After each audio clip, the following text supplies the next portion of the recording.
Urdu novel مومن اور مومنہ کی آخری قسط۔ مومن، رہنے دیں آج، طبیعت خراب ہے آپ کی، آف کر لیں آج۔ اسے تیار ہوتا دیکھ کر مومنہ بولی، نہیں 2 چھٹیاں کر چکا ہوں، اب آگے نرمین کے نکاح کے لیے بھی جانا ہے، اس وقت بھی چھٹی کرنی پڑے گی۔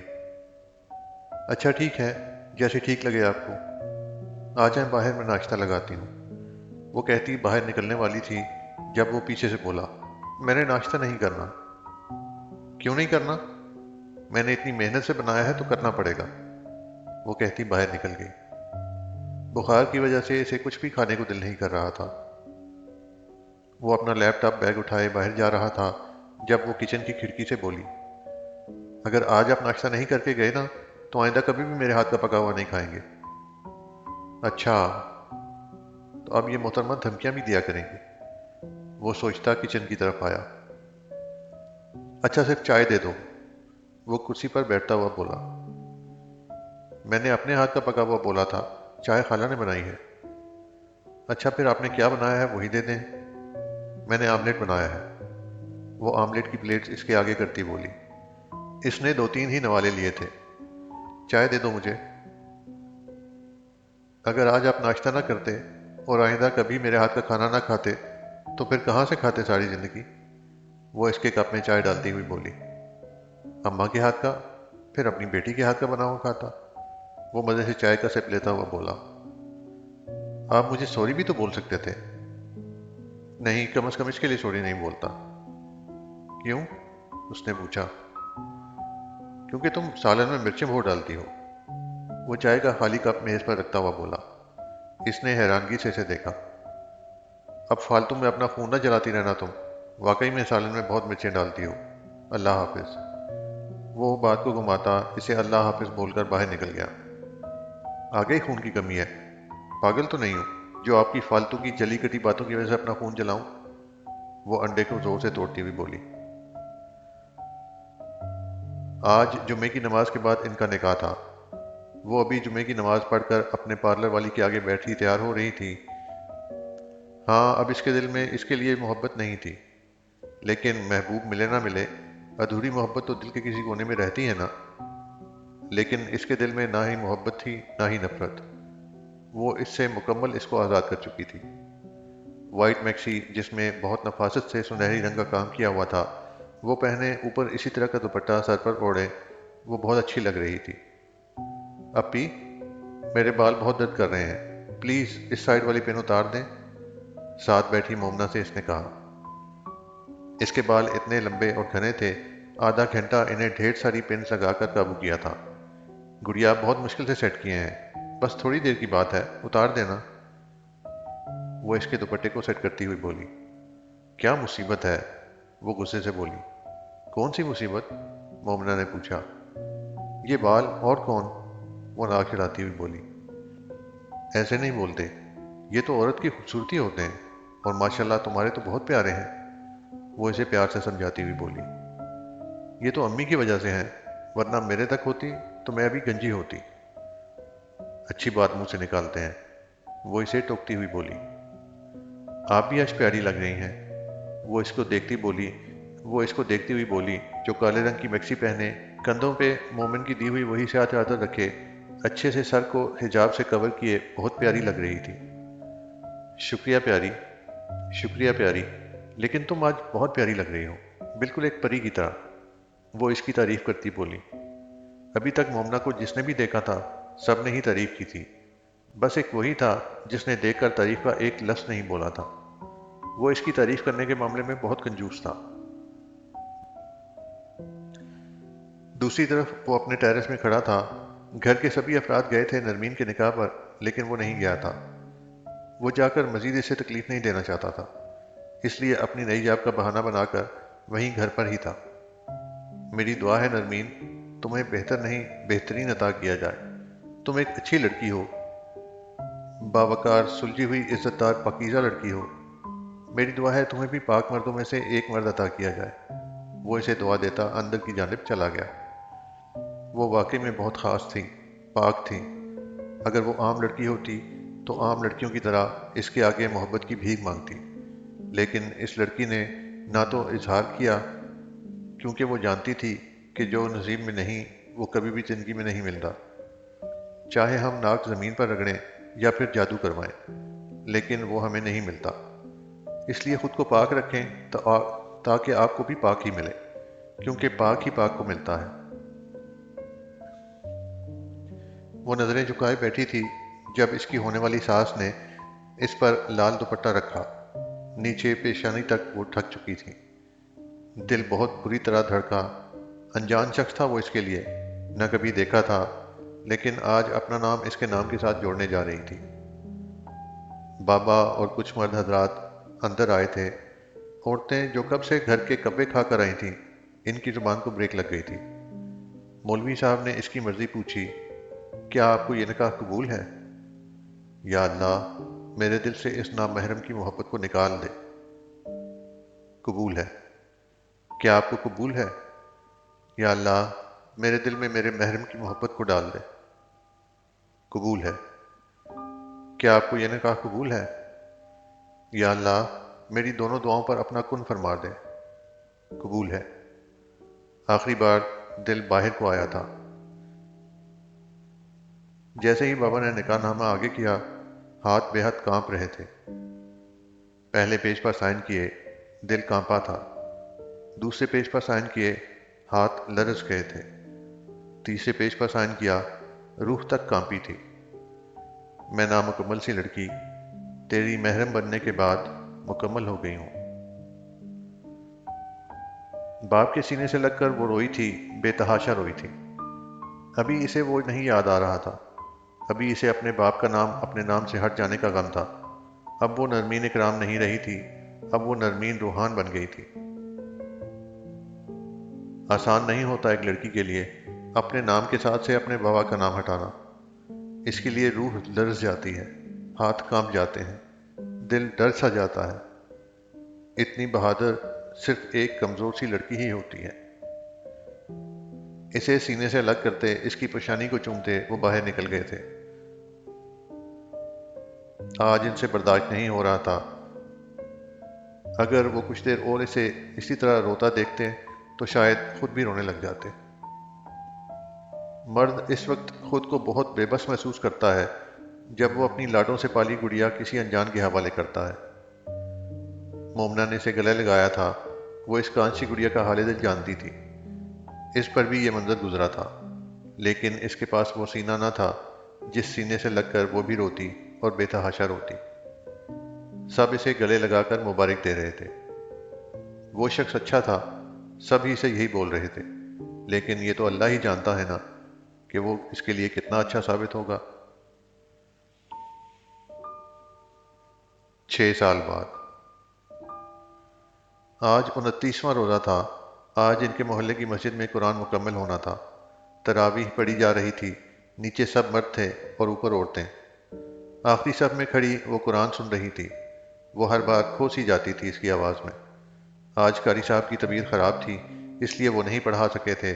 آج انہوں نے مومن کو یہ ذمہ داری دی تھی، اس لیے آج وہ پڑھا رہا تھا۔ اوپر آخری صف میں کھڑی وہ بھول جاتی تھی کہ وہ یہاں تراویح پڑھنے آئی ہے۔ وہ ہر بار اس کی آواز میں کھو جاتی تھی۔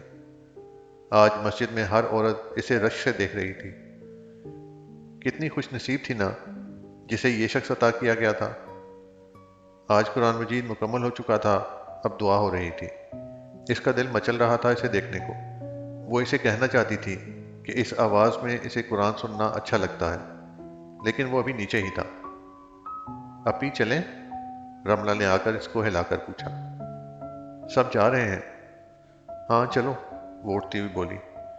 بھائی لوگ شاید آج لیٹ ہی آئیں گے، رملہ مسجد کی سیڑھیاں اترتی ہوئی بولی۔ ہاں مجھے بتایا تھا مومن نے، مومنہ نے جواب دیا۔ سنیے، کسی نے اسے پیچھے سے آواز دی۔ اس نے پیچھے دیکھا، جہاں محلے کی ایک لڑکی تھی۔ جی بولو ارم، وہ اس لڑکی کو جانتی تھی۔ اپی آپ بہت خوش نصیب ہیں، وہ لڑکی اسے رشک سے دیکھتی ہوئی بولی۔ اچھا، وہ کیوں؟ اس نے حیرانگی سے پوچھا۔ آپ خوش قسمت ہیں جو آپ اپنے محرم کی آواز میں قرآن سنتی ہیں۔ میرے لیے بھی دعا کرنا، اللہ مجھے بھی ایسا ہی شوہر عطا کرے جو مجھے بھی قرآن سنائے۔ وہ لڑکی بولی، میری دعا ہے کہ اللہ تمہیں اور سب کو ایسا ہی محرم عطا کرے، لیکن ارم، قرآن کو سننا ہی کافی نہیں ہوتا، اس پر عمل کرنا بھی ہوتا ہے۔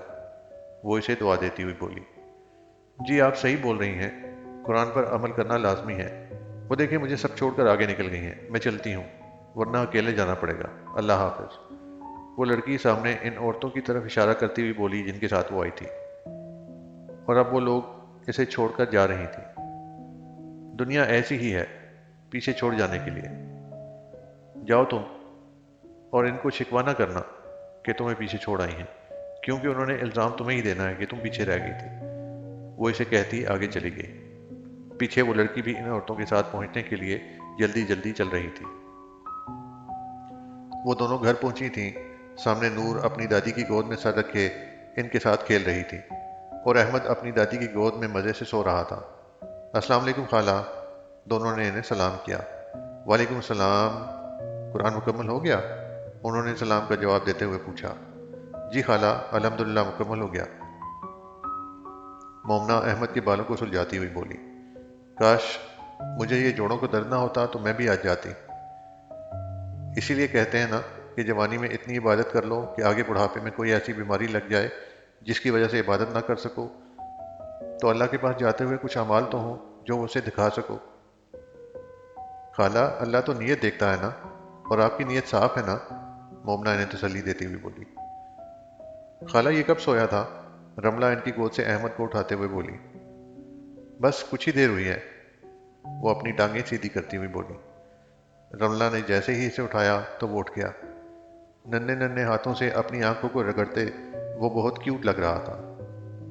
میں اس صاحبزادے کو سلا کر آتی ہوں، وہ کہتی اوپر کمرے کی طرف چلی گئی۔ ماما، بابا کب آئیں گے؟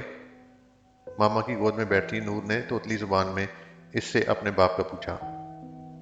پیار آپ ماما سے کر رہی ہو اور پوچھ بابا کر رہی ہو؟ اس کے گالوں کو چومتے ہوئے وہ بولی۔ آپ آ گئی نا، بابا نہیں آئے، 4 سالہ نور بولی۔ آ جائیں گے، وہ اس کے بالوں میں لگی پن کو صحیح کرتی ہوئی بولی۔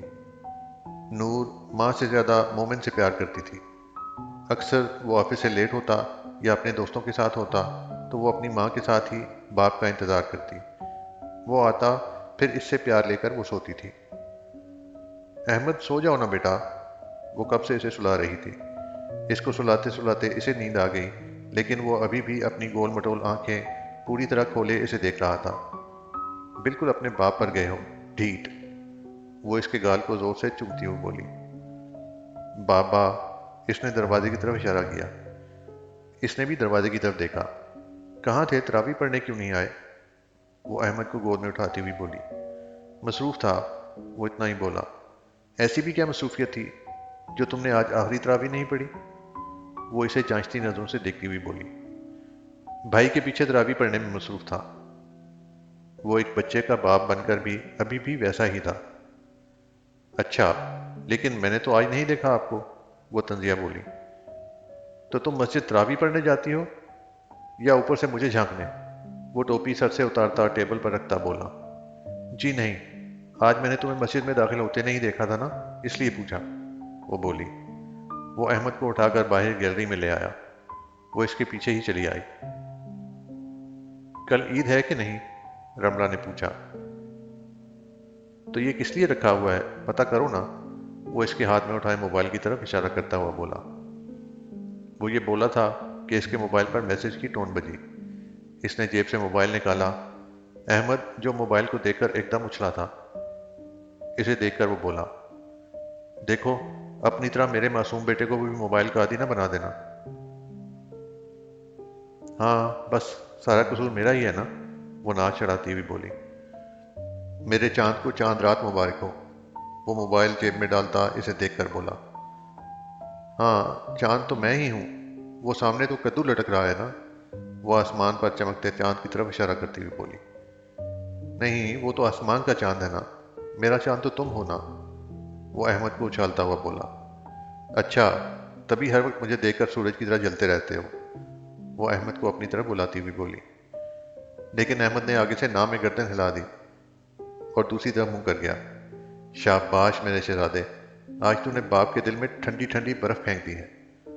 ابراہیم اس کے گال پر پیار کرتا ہوا بولا۔ بدتمیز آدمی، تم میرے بیٹے کو میرے خلاف کر رہے ہو؟ وہ بولی۔ ارے بیگم، میں کہاں خلاف کر رہا ہوں؟ ماشاءاللہ میرے بیٹے کو پہلے سے پتا ہے کہ اس کی ماں پاگل ہے اور اس کے پاس جانے سے پرہیز کرنا ہے، وہ احمد کو اس کی طرف کرتے ہوئے بولا۔ اس نے پھر سے منہ دوسری طرف کر لیا۔ احمد کے بچے، اب آنا تم میرے پاس، وہ اس کو گدگدی کرتی بولی۔ وہ کھلکھلا کر مسکرایا۔ چلو نیچے چلیں، دادو کو بھی چاند رات میں مبارک دیتے ہیں، وہ اس کی گال چومتی بولی۔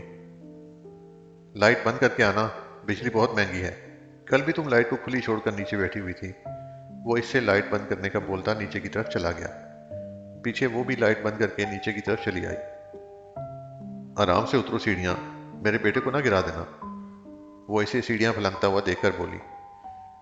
کوئی بات نہیں، اگر ہم گرے تو ساتھ تمہیں بھی دھکا دے کے گرائیں گے، وہ اماں کے کمرے کی طرف جاتا ہوا بولا۔ السلام علیکم اماں، وہ انہیں سلام کرتا بولا۔ احمد اچھل کر اپنی دادی کی گود میں چلا گیا۔ نور جو کب سے دادی کی گود میں سر رکھے اپنے باپ کا انتظار کر رہی تھی، وہ اسے بیٹھتا دیکھ کر چڑ گئی۔ گندے بچے، یہ کیا بدتمیزی ہے، وہ توتلی زبان میں بولی۔ اسے اس وقت دکھ اپنے باپ کا تھا اور اتار اس پر رہی تھی۔ اسے غصے میں دیکھ کر دادی کی گود میں مزے سے بیٹھا احمد اس کے بال کھینچنے لگا۔ وہ باقاعدہ اب رونا شروع ہو گئی تھی۔ احمد، یہ کیا؟ کیوں مارا بہنا کو؟ رملہ اسے آنکھیں دکھاتی ہوئی بولی۔ نور کو دیکھ کر اس نے اس کے سر پر چھپ کر پیار کیا۔ وہ ایسے ہی تھا، پہلے اسے تنگ کرتا، بعد میں پیار کر دیتا۔ وہ بالکل اپنے باپ پر گیا تھا، ہر کسی کو تنگ کرتا تھا۔ نور اور وہ ہر وقت لڑتے رہتے تھے۔ نور آرام سکون سے اپنا کھیل کھیل رہی ہوتی اور وہ پیچھے سے آ کر کبھی بال کھینچ دیتا، کبھی اس کے کھلونے خراب کر دیتا، اور وہ بیچاری بس روتی ہی رہتی اور وہ مزے سے اس کو روتا دیکھتا رہتا۔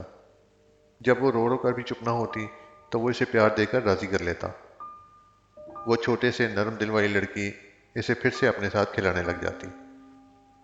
لیکن ابھی وہ اپنے باپ کے لیے رو رہی تھی، یہ بات سب جانتے تھے۔ مومنہ باہر دروازہ کھولنے گئی، مومن گھر آیا۔ نور کیوں رو رہی ہے؟ مومنہ سے اس نے پوچھا۔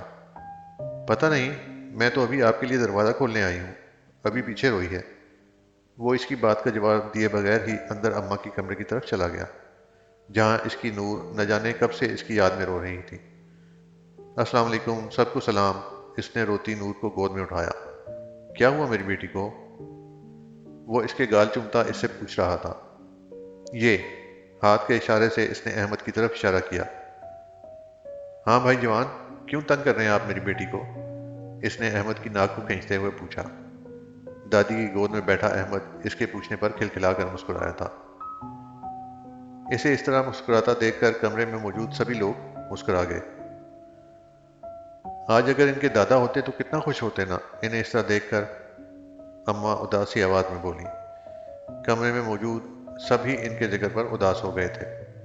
انہیں گئے 2 سال ہو چکے تھے۔ اماں، ابا آج بھی ہمارے ساتھ موجود ہیں، ہماری ہر خوشی غمی میں ہم انہیں کبھی نہیں بھلا سکتے، وہ ہمیشہ ہماری دعاؤں میں شامل ہیں، آپ اداس نہ ہوا کریں، دعا کیا کریں، مومن انہیں سینے سے لگاتا ہوا بولا۔ وہ سب ادھر ادھر کی باتیں کر رہے تھے جب باہر دروازہ بجا۔ میں دیکھتا ہوں، ابراہیم اٹھتے ہوئے بولا۔ باہر دروازہ کھولا، سامنے محلے کی آدھے سے زیادہ لڑکیاں کھڑی تھیں۔ وہ جانتا تھا کہ وہ سب کیوں آئی ہیں۔ السلام علیکم ابراہیم بھائی، رملہ فری ہے کیا؟ ایک لڑکی نے پوچھا۔ وعلیکم السلام، جی فری ہیں، وہ بولا۔ اچھا اسے بتائیں کہ ہم آئے ہیں، اب کی بار دوسری لڑکی بولی۔ اچھا آپ لوگ اوپر والے ٹی وی لاؤنج میں بیٹھیں، میں اسے بھیجتا ہوں، وہ کہتا اندر کمرے میں چلا گیا جہاں سب بیٹھے تھے۔ کون تھا؟ مومنہ نے پوچھا۔ میرے ارادوں پر پانی پھینکنے والی چڑیلیں، وہ رملہ کو ہاتھ سے اوپر جانے کا اشارہ کرتا بولا۔ کمرے میں چھائی اداسی اس کی بات سننے کے بعد ختم ہو گئی۔ میری گڑیا نے مہندی نہیں لگانی کیا؟ ابراہیم نے نور سے پوچھا جو باپ کی گود میں بیٹھی تھی۔ اس نے ہاں میں سر ہلایا۔ چلو آؤ چلتے ہیں، وہ اس کی طرف اپنا ہاتھ آگے کرتا ہوا بولا۔ نور نے ابھی ابراہیم کا ہاتھ پکڑا ہی تھا کہ دادی کی گود میں بیٹھا احمد اچھلا، بازو اس کی طرف پھیلائے جیسے کہہ رہا ہو مجھے بھی جانا ہے۔ جیلس لڑکے، تم بالکل اپنی اماں پر گئے ہو جیلسی میں۔ وہ اسے اماں کی گود سے اٹھاتا دھیمی سی آواز میں بولا۔ نور کا ہاتھ پکڑے احمد کو گود میں اٹھا کر وہ اوپر کی طرف چلا گیا۔ مومنا، چائے بنا لاؤ نا، مومن نے اسے بولا۔ اچھا، وہ کہتی اٹھ گئی۔ بیٹا اوپر جو لڑکیاں آئی ہیں نا، ان کے لیے بھی بنا لینا، اماں بولی۔ جی اچھا خالہ، وہ کہتی کچن کی طرف چلی گئی۔ رملہ، پہلے نور کو مہندی لگاؤ، اس نے سونا بھی ہے، ابراہیم نے اس سے بولا جو لڑکیوں کے بیچ میں بیٹھی تھی۔ اچھا آؤ، وہ نور کو اپنی طرف بلاتی بولی۔ کیسی مہندی لگاؤں میں اپنی گڑیا کو، وہ نور کے چھوٹے چھوٹے ہاتھوں میں پیار کرتی بولی۔ ابراہیم کے کندھے سے چپکا احمد پھر سے اچھلا، یوں جیسے بول رہا ہو کہ مجھے بھی پیار کرو۔ اس کی اس حرکت پر سر مسکرائے تھے۔ یہ لو، اس کو بھی پیار کرو اب، ابراہیم احمد کو آگے کرتا ہوا بولا۔ اس نے اس کے گول مٹول سے منہ پر پیار کیا۔ وہ اچھل کر اس کے پاس آنے کی کوشش کر رہا تھا۔ نہیں ابراہیم، اس کو لے جائیں آپ یہاں سے، بہت تنگ کرے گا، احمد نے زور سے نور کے بال کھینچے تھے۔ نور کچھ نہیں بولی۔ احمد، تم بہت اوور ہو گئے ہو، کستی ہوں میں تمہارے ڈھیلے نٹ، ہلکی سی چپت اس کے کمرے پر لگاتی وہ بولی۔ بیٹا بہن کو نہیں مارتے، ابراہیم اسے کہتا نیچے کی طرف چلا گیا۔ میں پہلے اس کو لگا لوں کیونکہ یہ سو جائے گی، اس نے لڑکیوں سے پوچھا۔ کوئی بات نہیں، لگا لو ہماری گڑیا کو پہلے، ان میں سے ایک لڑکی نور کے گال کھینچتی ہوئی بولی۔ ابراہیم بات سنو، اسے سیڑھیوں سے اترتا دیکھ کر کچن کی کھڑکی سے مومنا نے اسے بلایا۔ جی اپی، وہ کچن کی طرف آتا ہوا بولا۔ تم نے دیکھا ہے اوپر کتنی لڑکیاں ہیں، اس نے ابراہیم سے پوچھا۔ نہیں اپی، سلام کے بہانے مہمانوں کی گنتی کرنے والا ٹیلنٹ صرف لڑکیوں میں ہی ہوتا ہے، وہ بولا۔ اچھا، تم یہ والی ٹرے اندر لے جاؤ، میں یہ اوپر لے جاتی ہوں، اگر چائے کم ہوئی تو اور لے جاؤں گی، وہ اسے ٹرے پکڑاتی ہوئی بولی۔ اوئے اب اچھلنا نہیں، اس نے احمد سے بولا، اور وہ واقعی اس کے بعد نہیں اچھلا۔ السلام علیکم، کیسی ہو تم سب، مومنا چائے کی ٹرے ٹیبل پر رکھتی ہوئی بولی۔ وعلیکم السلام، ہم سب ٹھیک ہیں، آپ سنائیں کہاں گم ہیں آج کل، ان میں سے ایک لڑکی بولی۔ الحمدللہ ٹھیک ہوں، بس مصروفیت ہی اتنی ہوتی ہے، وقت ہی نہیں ملتا، وہ وہاں ان کے ساتھ بیٹھتی ہوئی بولی۔ ادھر ادھر کی باتیں کرتی، ساتھ ساتھ مہندی لگواتی، وہ سب آج بہت مزے سے چاند رات انجوائے کر رہی تھی۔ مومن آج تو کم از کم اس کو رکھ دیں، صوفے پر بیٹھی مومنا مومن سے بولی، جو لیپ ٹاپ آگے رکھے نہ جانے کیا ٹائپ کر رہا تھا۔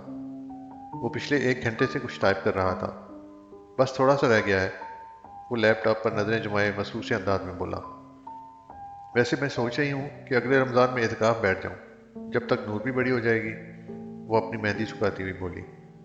ضرور بیٹھو، بلکہ میں تو کہتا ہوں پورے 12 مہینے اعتکاف بیٹھ جاؤ، کم از کم میرے کانوں کو تو سکون رہے گا نا کچھ دن، آخری بات وہ دھیمی سی آواز میں بولا۔ اس نے صرف اسے گھورا تھا۔ چلو اب جا کر یہ دھو اور آ کر سو جاؤ، صبح جلدی اٹھنا ہے، وہ لیپ ٹاپ بند کر کے سائڈ ٹیبل پر رکھتا ہوا بولا۔ کیا ٹائم ہو رہا ہے، اس نے مومن سے پوچھا۔ 12 ہو رہے ہیں۔ اچھا، ابھی تو صرف 12 ہو رہے ہیں، جب بابا زندہ ہوتے تھے تو ہم سب اس چاند رات کو باہر جاتے، وہاں سے مہندی لگواتے، پھر چوڑیاں لے کر کچھ کھاتے، پھر گھر آتے تھے، اتنا مزہ آتا تھا، وہ بات کر رہی تھی لیکن اس کی آنکھوں میں نمی وہ دیکھ چکا تھا۔ جانتی ہو مومنا، ہماری زندگی میں باپ کی اہمیت ایسے ہی ہے، جیسے ایک تھکا ہارا پرندہ کسی گھنے اور پھلدار درخت پر آ کے بیٹھتا ہے نا، اور وہ اس سے سکون بھی حاصل کر لیتا ہے، اور پھل بھی۔ بالکل ویسے ہی ہماری زندگی میں ہمارا باپ ہوتا ہے، جو ہمیں اپنی شفقت کا سایہ دیتا ہے، اور سکون بھی۔ بغیر باپ کی زندگی نامکمل سی ہو جاتی ہے، ہر خوشی ادھوری سی لگتی ہے۔ یہ بات میں نے ان 2 سالوں میں محسوس کی ہے، وہ بولتا چلا گیا، اور وہ اسے سنتی رہی۔ میں یہ دھو کر آتی ہوں، وہ یہ کہتی صوفے سے اٹھ کر واش روم کی طرف چلی گئی۔ پتہ نہیں اس کی باتیں اس کے دل پر لگی تھیں، اور بابا کی یاد اسے زیادہ آنے لگی تھی۔ مہندی کو دھوتے وہ رو رہی تھی۔ بچپن میں وہ جب بھی مہندی لگاتی تو دھو کر فوراً اپنے بابا کو دکھاتی تھی، لیکن اب نہ تو وہ مہندی کا رنگ تھا اور نہ ہی بابا۔ کتنی خوبصورت یادیں تھیں نا بابا کے ساتھ، یہ سوچتے ہوئے اس نے اپنے آنسو صاف کیے۔ رملہ بس کر دو، زہر لگتی ہے مجھے بدبو، ابراہیم جو اسے کب سے مہندی لگاتا دیکھ رہا تھا بولا۔ مجھے تو بہت پسند ہے، وہ مہندی والے ہاتھوں کو اپنے ناک کے قریب کرتی ہوئی اس کی خوشبو محسوس کرتی ہوئی بولی۔ اچھا بس کرو اب، آدھے گھنٹے سے لگا رہی ہوں، وہ چڑھتا ہوا بولا۔ ویسے اتنے زیادہ شور میں نے دیکھے ہیں جو خود اپنی بیوی کو مہندی لگاتے ہیں، اور تم مجھے لگانا تو دور کی بات، لگانے بھی نہیں دیتے، وہ مہندی لگاتی ہوئی بولی۔ تم یہ اپنا کباڑ اٹھاؤ اور لائٹ بند کرو، صبح میں نے اٹھنا ہے جلدی، وہ بولتا اپنے بیڈ کی جانب چلا گیا۔ میں چھوٹی سی تھی جب بابا چلے گئے تھے، بھائی تو تھا ہی نہیں، اور مجھے بالکل بھی نہیں پتا کہ مردوں کی عید کیسی ہوتی ہے، لیکن جب سے میں آئی ہوں تب سے پتہ چلا کہ عورت کی عید تو مردوں اور بچوں کی چیزیں پوری کرنے میں گزر جاتی ہے، وہ بولی۔ تو میں تو تھا تمہاری زندگی میں، تمہیں پھر بھی نہیں پتا تھا؟ اس نے پوچھا۔ تم یہاں ہوتے تھے اور میں وہاں ہوتی تھی، مجھے کیسے پتا کہ تم کتنے ڈرامے کرتے ہوگے عید والے دن؟ مجھے تو تم تیار ہی نظر آتے تھے، مجھے کیا پتا تھا کہ اس تیاری میں خالہ کی کتنی محنت ہے، وہ اسے دیکھتی ہوئی بولی۔ اکلوتا مرد ہوں میں تمہاری زندگی میں، پھر بھی تم میری قدر نہیں کرتی۔ میں نہیں جانتی کہ باپ اور بھائی کا پیار کیسے ہوتا ہے۔ میری زندگی میں مرد کی محبت صرف تم ہو، اور اب میرا شہزادہ، اور تم پہلے اکلوتے مرد تھے میری زندگی میں، لیکن اب میرا بیٹا بھی ہے، اب تو تم اکلوتے نہیں رہے، وہ مزے سے بولی۔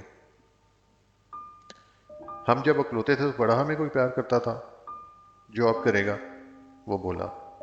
جلتے ہی رہنا ساری زندگی، وہ بولی۔ یہ چاند رات ہر گھر میں ہی خوشیاں نہیں بلکہ اداسی کی رات بھی ہوتی ہے۔ بہت سے گھر ایسے ہیں جہاں پچھلے سال ان کے پیارے تھے لیکن اس سال وہ نہیں، وہ بول رہا تھا اور اسے لگا کہ وہ رو رہا ہے۔ ابراہیم تم رو رہے ہو؟ اس نے بے سختہ سے پوچھا۔ نہیں، جاؤ دھو اپنے ہاتھ، پہلے ہی زہر لگتی تھی، یہ لگا کر مزید زہر لگ رہی ہو، یہ کہتا اس نے سائڈ سے اپنا موبائل اٹھایا۔ وہ رو رہا تھا لیکن ظاہر نہیں ہونے دے رہا تھا۔ وہ مرد تھا لیکن انسان بھی تھا۔ اسے بھی اپنے باپ کے جانے کا بے حد دکھ تھا، لیکن وہ عورتوں کی طرح اب ہر کسی سے گلے لگ کر اپنا دکھ نہیں سنا سکتا تھا۔ جا رہی ہوں، وہ صوفے سے اٹھتی اپنی مہندی والے ہاتھ اس کے چہرے کے آگے کرتی بولی۔ رملہ نہیں کرو ورنہ میں ساری خراب کر دوں گا، وہ اسے وان کرتا ہوا بولا۔ تم کرو تو صحیح، پھر صبح تمہارا سفید کرتا ہے، وہ اسے کہتی واش روم میں مہندی دھونے چلی گئی۔ وہ اسے بہلا رہی تھی، یہ اچھے سے جانتا تھا، لیکن دل پر لگے زخم اتنی آسانی سے نہیں دھلتے۔ صبح کا سورج نکلا اور چاند واپس کہیں گم ہو گیا تھا۔ اس وقت محلے کے ہر گھر میں شور شرابہ تھا، کسی کو اپنے جوتے نہیں مل رہے تھے تو کسی کو اپنا پرفیوم، تو کسی کو چوڑیاں، ہر طرف ہنگامہ ہی ہنگامہ تھا۔ لیکن ان سب کو ہر چیز پورا کر کے دینے والی عورت ساتھ ساتھ کچن میں ان کے لیے ناشتہ بھی بناتی ہے اور انہیں ہر چیز بھی دیتی ہے۔ بے شک مرد باہر سے بہت مشکل سے کماتا ہے، لیکن گھر میں موجود عورت بھی بہت مشکلیں دیکھتی ہے۔ اپنا آپ بھلا کر وہ اپنے شوہر اور بچوں کا خیال کرتی ہے، عورت چاہے ماں کے روپ میں ہو یا بیوی یا بہن یا بیٹی کے روپ میں، عورت چاہے جس روپ میں بھی ہو، لیکن اپنے مرد کو خود سے اچھا اور خوبصورت دیکھنا چاہتی ہے۔ مومن کی آنکھ کھلی تھی، اس کی نظر سامنے ڈریسنگ ٹیبل پر پڑی جہاں اس کی نور ڈریسنگ ٹیبل پر بیٹھی اپنے ہونٹوں پر لپسٹک لگا رہی تھی۔ لپسٹک کو اپنے ہونٹوں پر کم اور اپنے ہونٹوں سے اوپر نیچے زیادہ لگاتی وہ اب مسکارا کھول رہی تھی۔ وہ حیران ہوا تھا، اسے کیسے پتا ہے یہ کون سی چیز کہاں لگانی ہے؟ وہ مزے سے اپنے کام میں مشغول تھی اور وہ بیڈ پر لیٹا اب اسے دیکھ کر حیران ہو رہا تھا مومن اٹھ جائیں، اب دیر ہو رہی ہے، مومنہ اسے اٹھانے کمرے میں آئی۔ مومن نے ہاتھ کے اشارے سے ڈریسنگ ٹیبل کی طرف اشارہ کیا جہاں وہ مزے سے گود بنا کر بیٹھی اپنا میک اپ کر رہی تھی۔ اللہ اللہ نور، یہ تم کیا کر رہی ہو؟ ابھی تمہارا منہ دھلا کر گئی تھی میں، وہ اس کے ہاتھ سے مسکارا کھینچتی ہوئی بولی۔ تیار ہو رہی تھی، وہ توتلی زبان میں بولی۔ بہت پیاری تیار ہوئی ہو، دل کر رہا ہے 2-3 تھپڑ اکٹھے لگاؤں تمہیں، وہ غصے سے ساری چیزیں سمیٹتی ہوئی بولی۔ کیا تم کبھی اس کے سامنے تیار ہوئی ہو؟ مومن نور کو وہاں سے اٹھاتے ہوئے بولا۔ 1-2 دفعہ ہی ہوئی تھی، وہ اب بھی غصے میں تھی، تو اسی لیے اس کے ننھے دماغ میں وہ سب کچھ کاپی کیا ہوا تھا، وہ نور کے گال ٹیشو سے صاف کرتا ہوا بولا۔ اس کے سامنے نماز میں ڈیلی پڑھتی ہوں، وہ اس کے ننھے دماغ نے کیوں نہیں کاپی کیا؟ وہ چیزیں واپس اپنی جگہ پر رکھتی ہوئی بولی۔ مومنہ، بچے غلط چیز زیادہ جلدی کاپی کرتے ہیں، وہ بولا۔ آپ فریش ہو جا کر، دیر ہو رہی ہے، وہ اس سے بولی۔ آؤ میں آپ کا منہ دھلاؤں، اور آئندہ میری بیٹی یہ کام نہیں کرے گی۔ وہ اسے پیار سے سمجھاتا اس کا منہ دھلانے لگا۔ رملہ، رملہ یار میری واسکٹ کہاں ہے؟ وہ کمرے سے چیخا۔ میرے سر پر۔ واش روم میں سنک کے آگے کھڑی احمد کا منہ دھلاتی وہ بڑبڑائی۔ احمد مسکرایا۔ اسے باتوں کی سمجھ نہیں آتی تھی، لیکن وہ انداز دیکھ کر شاید سمجھ جاتا تھا۔ تمہیں بہت ہنسی آتی ہے؟ وہ اس کے گال کھینچتی ہوئی بولی۔ کتنی دفعہ اس کو ابراہیم نے بولا تھا کہ بچوں کے گال نہیں کھینچتے، لیکن وہ پھر بھی نہیں سنتی تھی۔ تمہیں خود نہیں پتا کہ تمہاری چیزیں کہاں ہیں؟ ملازمہ ہوں میں کوئی جو تمہاری چیزیں آگے لا کے رکھوں؟ وہ غصے سے الماری کھولتی ہوئی بولی۔ رات کو ہی کوئی بول رہا تھا کہ عورتوں کی عید اپنے گھر والوں کے تیار ہونے میں ہوتی ہے۔ وہ اسے اس کی رات والی بات یاد کرواتے ہوئے بولا۔ یہ لو، وہ اسے باسکٹ دیتے ہوئی بولی اور احمد کو کپڑے پہنانے لگی۔ اس کے بھی ابراہیم کی طرح ہی کے کپڑے تھے۔ بیٹا، یہ خراب نہیں کرنے آپ نے۔ وہ اسے اس طرح کہہ رہی تھی جیسے وہ آگے سے بولے گا، جی ماما، بالکل میں گندے نہیں کروں گا۔ ابراہیم کو پرفیوم لگاتا دیکھ کر اس نے بھی کپڑوں کی طرف اشارہ کیا، جیسے بول رہا ہو کہ مجھے بھی لگاؤ۔ ابراہیم، یہاں بھی لگاؤ، وہ شیشے کے آگے کھڑے ابراہیم سے بولی۔ اللہ کا واسطہ ہے ابراہیم، تھوڑا لگایا کرو، تم تو ایسے لگاتے ہو جیسے تمہارے پچھلوں کی تو پرفیوم کی فیکٹریاں تھیں۔ وہ اسے احمد کو تیز پرفیوم لگاتا دیکھ کر بولی۔ اس کی کنگھی کرو، وہ اس کی بات نظر انداز کرتے ہوئے بولا۔ یہ مجھ سے نہیں کرواتا، تم خود ہی کرو، وہ بولی۔ وہ اس سے کنگھی بالکل نہیں کرواتا تھا، وہ جیسے ہی اس کے بال سیٹ کرتی وہ دوبارہ خراب کر دیتا۔ لاؤ مجھے دو، وہ اس کے ہاتھ سے برش لیتا اس کی کنگھی کر رہا تھا۔ ابراہیم، یہ تم نے کمرے کی کیا حالت بنائی ہے؟ وہ کمرے کی طرف دیکھتی ہوئی بولی جہاں ہر چیز بکھری پڑی تھی۔ تو تم ٹھیک کر دینا، وہ مزے سے بولا۔ ہاں، نوکرانی ہوں نا میں تمہاری، تم خراب کرتے جاؤ اور میں ٹھیک کرتی جاؤں، وہ چڑھتی ہوئی بولی۔ نہیں بیگم، تم نوکرانی نہیں بلکہ رانی ہو، اس لیے بول رہا ہوں، وہ کہتا احمد کو اٹھا کر نیچے چلا گیا۔ وہ مسکرائی۔ یہ شخص ابھی بھی باتوں کو گھمانا بہت اچھے سے جانتا تھا۔ عورت کا کیا ہے، اسے تو صرف ایک پیار کا جملہ بولو کہ وہ مان جاتی ہے۔ ہر طرف سناٹا چھایا ہوا تھا، اس وقت وہاں کوئی نہیں تھا۔ رات کو بارش کی وجہ سے مٹی ابھی گیلی تھی۔ پاک آرمی کی وردی پہنے ایک شخص گھٹنوں کے بل اس قبر کی مٹی کو اپنے ہاتھوں میں اٹھائے کچھ پڑھ رہا تھا۔ دیکھو نرمین، میں تم سے ملنے آیا ہوں، لیکن تم اب بھی مجھے اپنی مہندی سے بھرے ہاتھ نہیں دکھاتی جیسے اس وقت دکھاتی تھی جب میں ڈیوٹی سے گھر آتا تھا۔ نرمین، تم بہت سنگ دل ہو۔ نرمین، تم بھی سوچتی ہوگی نا کہ میں تمہارے لیے پھول کیوں نہیں لاتا۔ نرمین، پتہ ہے میں تمہارے لیے کیوں نہیں لاتا پھول؟ کیونکہ تم اس دنیا کے پھول کی حقدار نہیں ہو، تم تو جنت کے پھولوں کی حقدار ہو۔ اس دنیا کے پھول تمہارے لیے نہیں، تم تو جنت کے باغوں کے پھولوں کی ملکہ ہو۔ تمہاری وہ بات مجھے ابھی تک یاد ہے کہ جو تم نے کہا تھا کہ میں نے اپنی زندگی سے یہ سبق حاصل کیا ہے کہ اللہ نے حرام میں کبھی سکون اور برکت نہیں رکھی۔ حرام چاہے ہمارے پاس جتنا ہی زیادہ کیوں نہ ہو، لیکن اللہ نے اس میں برکت اور سکون نہیں رکھا۔ اللہ نے جو سکون حلال میں رکھا ہے، اس میں بہت برکت اور سکون ہوتی ہے۔ اور دیکھو نرمین، تم میری زندگی میں بہت تھوڑے سے وقت کے لیے آئی تھی، لیکن مجھے تم سے بے تحاشا محبت ہو گئی ہے۔ تم میرے لیے سکون کا باعث بن گئی، کیونکہ تم میرے لیے حلال تھی۔ اللہ نے تمہیں صرف میرے لیے حلال کیا تھا۔ سب کہتے ہیں کہ میں دوسری شادی کر لوں، ایک نارمل زندگی گزاروں، لیکن نرمین، میں کسی دوسری عورت کو وہ مقام نہیں دے سکتا جو میں نے تمہیں دیا ہے۔ میں تمہارا انتظار کروں گا، میں قیامت کا انتظار کروں گا۔ ہم اپنی زندگی اس جہاں میں تو نہیں گزار سکے، لیکن نرمین، ہم وہاں گزاریں گے جہاں ہمیں جدا ہونے کا ڈر نہیں ہوگا۔ نرمین روحان، میں آپ کا انتظار جنت میں کروں گا۔ قبر میں لگی اس کے نام کی تختی کو دیکھتے ہوئے وہ بولا۔ اس کو گئے 4 مہینے ہو گئے تھے جو وہ کہتی تھی کہ فروٹ سے اسے کینسر ہو گیا تھا، وہ مریض بن چکی تھی۔ روحان نے ایک دفعہ اس کی ڈائری کھولی تھی جہاں لکھا تھا کہ ایک شخص جو بچپن سے میرے دل میں تھا، مجھے اس سے محبت تھی لیکن وہ میرے لیے حرام تھا، اس لیے وہ ہمیشہ میری بے سکونی کا سبب بنا۔ وہ نامحرم تھا، کبھی مخلص نہیں ہو سکتا تھا۔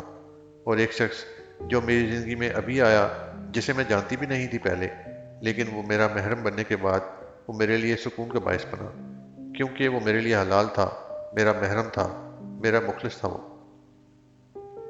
وہ اس کے یہ الفاظ پڑھ کر حیران ہوا تھا۔ وہ حیران ہوا تھا کہ یہ بظاہر کمزور سی دکھنے والی لڑکی اندر سے کتنی بہادر نکلی تھی۔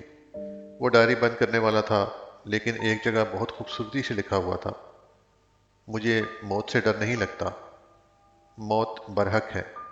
مجھے معلوم ہے کہ میں ایک دن مر جاؤں گی، لیکن میں غافلوں کی طرح نہیں مرنا چاہتی۔ مجھے سورہ نازعات کی پہلی آیت یاد آ جاتی ہے کہ جب فرشتے روح کو کھینچ کر نکالتے ہیں، میں چاہتی ہوں اس وقت فرشتے مجھے دیکھ کر مسکرائیں، میری روح محبت سے نکالیں، کہیں کہ یہ وہ پاک روح ہے جس نے اللہ کی دنیا کو اللہ کی خاطر ہارا ہے۔ میری آخری سانسیں ٹوٹ رہی ہوں اور میرے لبوں پر میرے اللہ کا ذکر ہو۔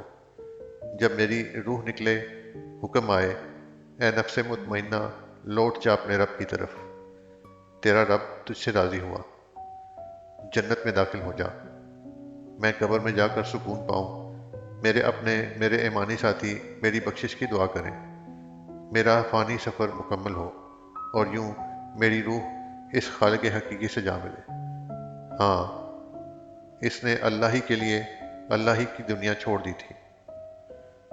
نرمین، تم پاک عورتوں میں سے ایک پاک عورت ہو، تم میرے لیے قلبی سکون ہو، میری آنکھوں کا نور ہو، میری حیات میں ایک نعمت ہو۔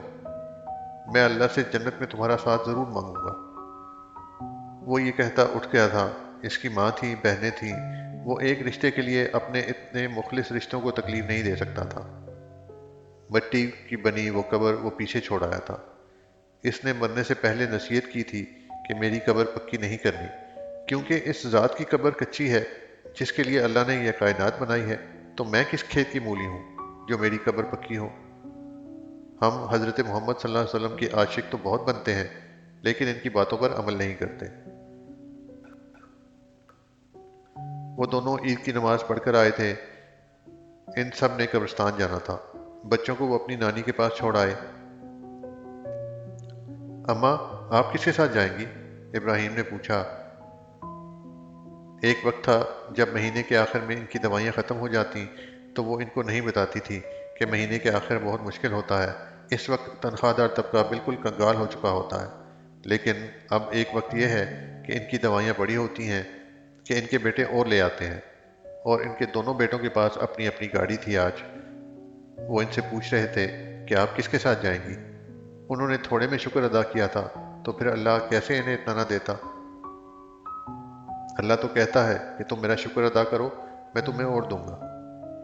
خالہ ہمارے ساتھ جائیں گی، رملہ ان کا ہاتھ پکڑتی ہوئی بولی۔ انہیں ابراہیم کے ساتھ بٹھایا تھا آگے، کیونکہ اس سیٹ کی اصل حقدار وہی تھی۔ ان کی گاڑی آگے گئی تو پیچھے مومن نے بھی گاڑی سٹارٹ کر دی۔ اس نے لکڑی کے اس دروازے کو دیکھا جہاں 1 سال سے تالا لگا ہوا تھا۔ یہی تو اس کی محسن تھی، وہ خالہ بھی، جن کا احسان وہ کبھی نہیں اتار سکتا تھا۔ ہماری زندگی میں ایسے لوگ ہوتے ہیں جن کا احسان ہم ساری زندگی نہیں اتار سکتے۔ مومنہ، عید سے فارغ ہو کے اس گھر میں قرآن خوانی ہے، مجھے یاد کروانا، وہ ساتھ بیٹھی مومنہ سے بولا۔ اچھا ٹھیک ہے۔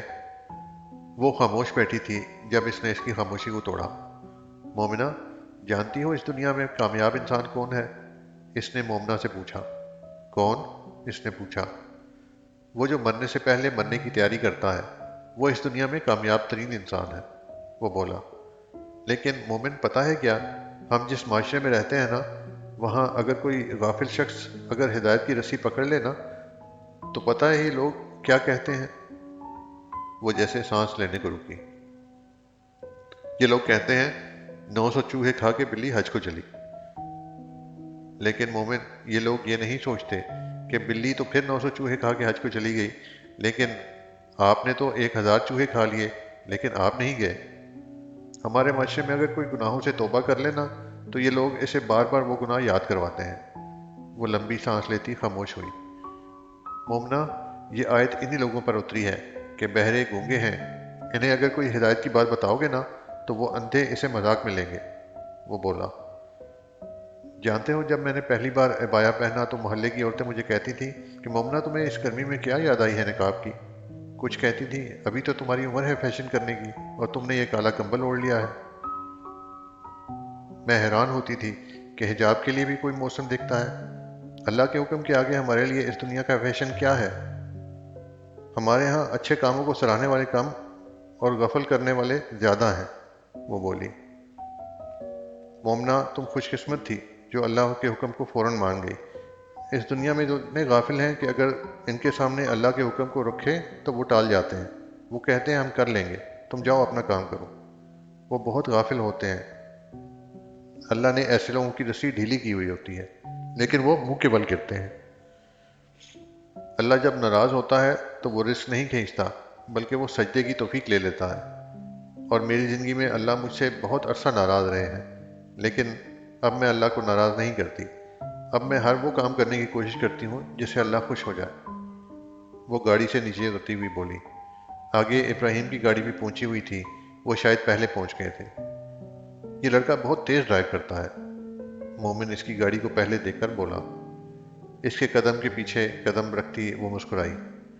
تم نے ایک دفعہ مجھے کہا تھا نا کہ میں تمہاری تعریف نہیں کرتا۔ پتہ ہے تم مجھے کب سب سے زیادہ اچھی لگتی ہو؟ کب؟ وہ بولی۔ جب تم مکمل پردے میں ہوتی ہو، جب تم نماز پڑھتی ہو، جب تم میری چھوٹی چھوٹی باتوں میں شرماتی ہو، مجھے اس وقت تم بہت اچھی لگتی ہو۔ وہ اسے دیکھتا ہوا بولا۔ وہ اس کے قدم سے قدم ملا کر چل رہی تھی۔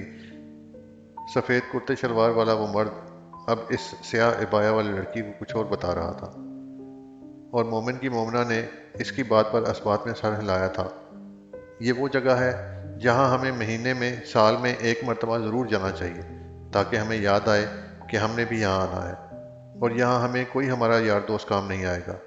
یہاں اگر کام آئے گا تو ہمارے اس دنیا فانی میں کیے گئے اعمال ہوں گے۔ یہ دنیا بنانے والے نے ہمیں بتا دیا کہ یہ دنیا فانی ہے، ختم ہو جائے گی، لیکن ہم پھر بھی اس دنیا کے پیچھے بھاگ رہے ہیں۔ ہم سب جانتے ہیں کہ ہمارا آخری ٹھکانہ اس مٹی کے نیچے ہے، لیکن سب پھر بھی اس دنیا فانی میں محلوں کی خواہش کرتے ہیں۔ ہم سب جانتے ہیں کہ ہمارا آخری لباس سفید کفن ہے، لیکن ہم سب پھر بھی اس دنیا میں مہنگے مہنگے بڑے بڑے برانڈز کے لباس پہننے کی خواہش کرتے ہیں۔ ہم سب جانتے ہیں کہ ہم نے آخری سفر لوگوں کے کندھوں پر کرنا ہے، لیکن ہم پھر بھی دنیا میں بڑی بڑی گاڑیوں کی خواہش کرتے ہیں۔